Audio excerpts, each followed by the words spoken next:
Olá, pessoal!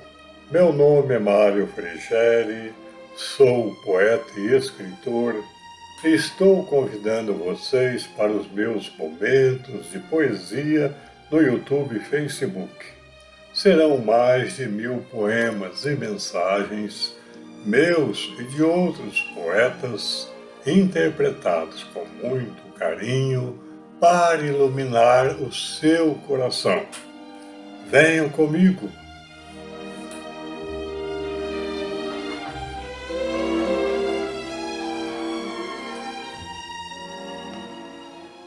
Kardec visto por Anna Blackwell. Imagine Londres no século XIX, entre ruas úmidas e jornais impressos a vapor, uma mulher de mentalidade brilhante e coração espiritual se distingue.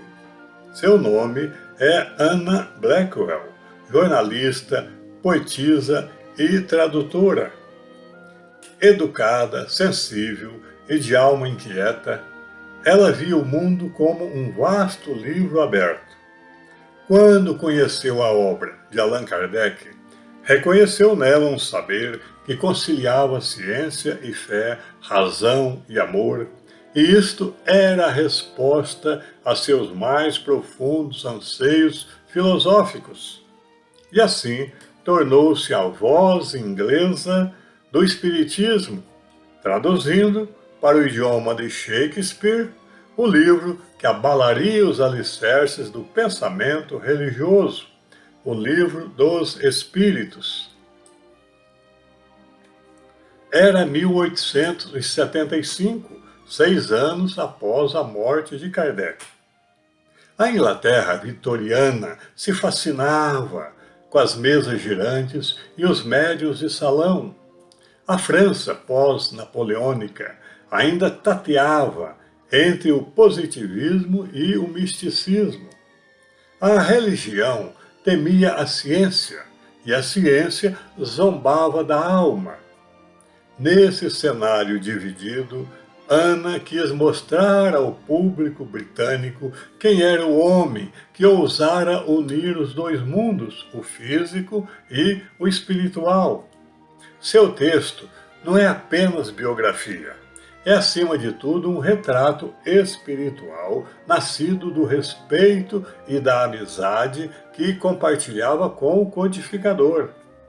Ela escreve como quem acende um holofote no nevoeiro mais denso, mostrando que por trás do nome de Kardec havia um educador, um pesquisador e um missionário da verdade universal. Voltando um pouco no tempo, a narrativa nos leva agora à Suíça, às margens do lago de Neuchâtel. O jovem Hippolyte Léon Denisard Rivail, que futuramente seria Allan Kardec, caminha entre colinas e flores, caderno na mão, olhos curiosos.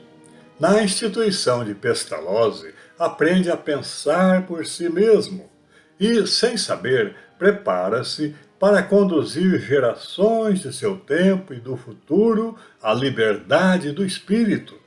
Anna o descreve como um adolescente que ensinava os colegas menos adiantados, recolhia plantas para seu herbário e sonhava unir as igrejas cristãs num só ideal de amor. Ele ainda não sabia, mas já era o pedagogo das almas que um dia explicaria o além com a mesma lógica com que ensinava aritmética e gramática. Mais tarde, em Paris, Rivail torna-se professor, autor, inovador e reformador do ensino. Funda colégios, escreve manuais, leciona química e astronomia em cursos gratuitos.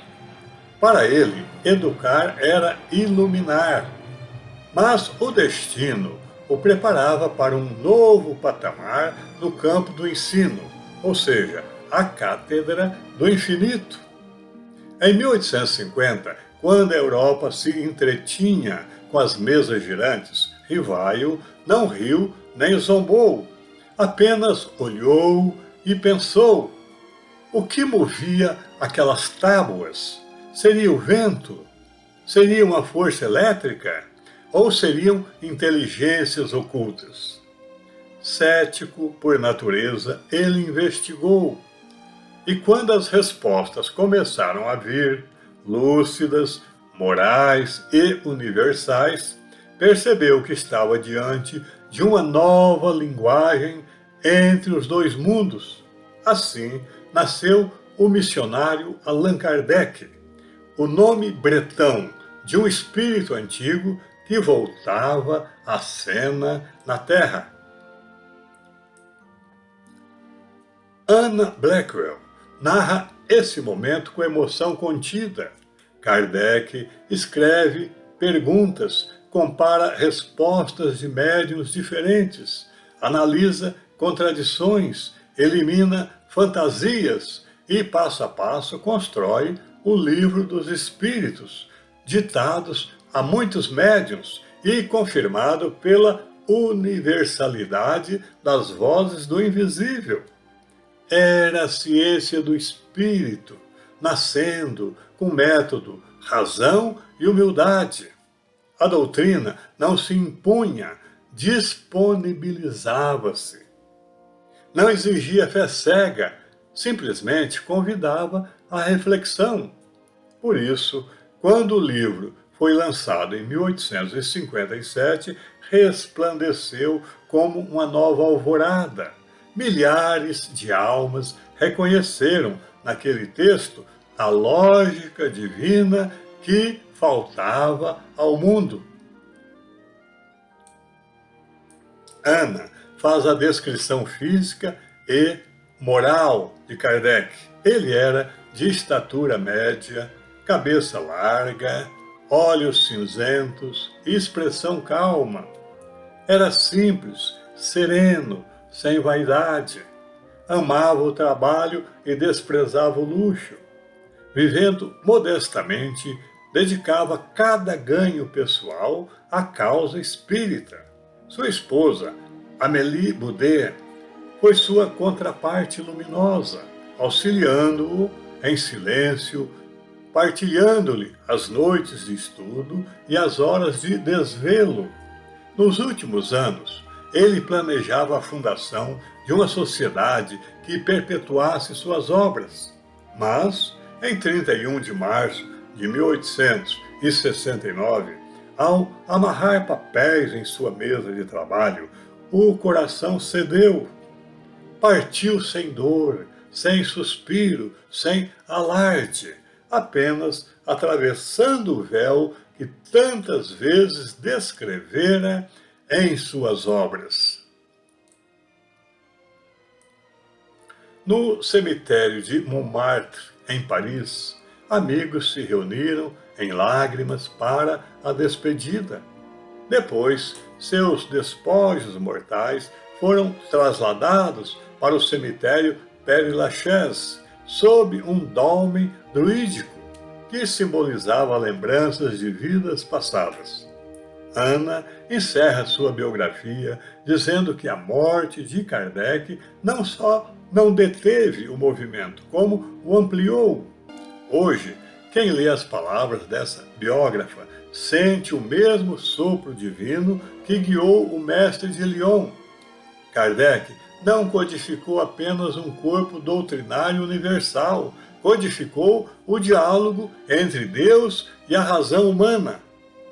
E como escreveu Ana, as verdades prometidas desde a fundação do mundo continuam sendo reveladas passo a passo à medida que a consciência do homem amadurece em sua infinita marcha para Deus.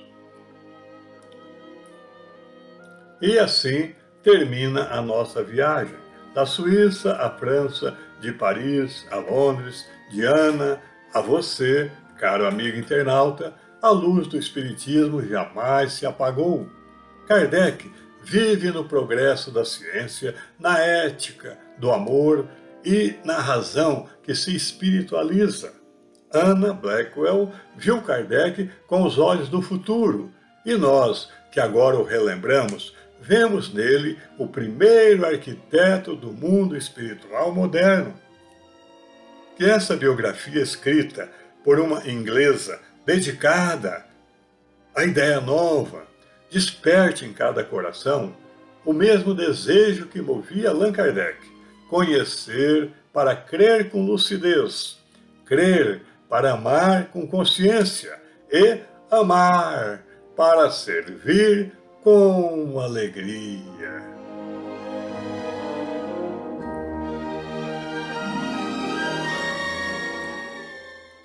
Missionário imortal. Mário Frigério.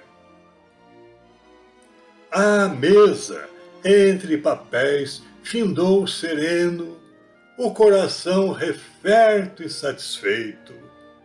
Deixou no mundo o selo do seu feito, e a morte o viu sorrir em leve aceno.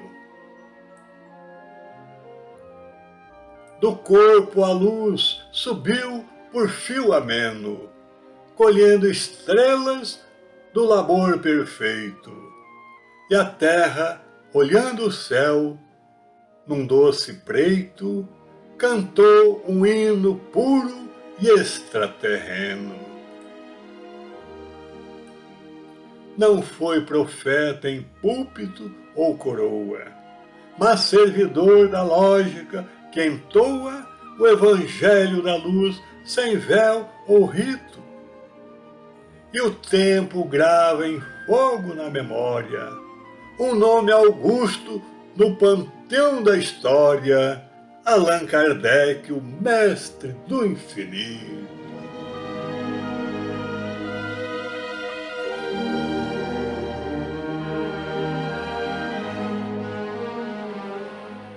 É isso. Espero que vocês tenham gostado. Obrigado por assistir a nossos vídeos. Não se esqueçam de deixar seu like, inscrevam-se e acionem o sininho para receber em primeira mão os próximos poemas e mensagens. Um grande abraço e muita paz.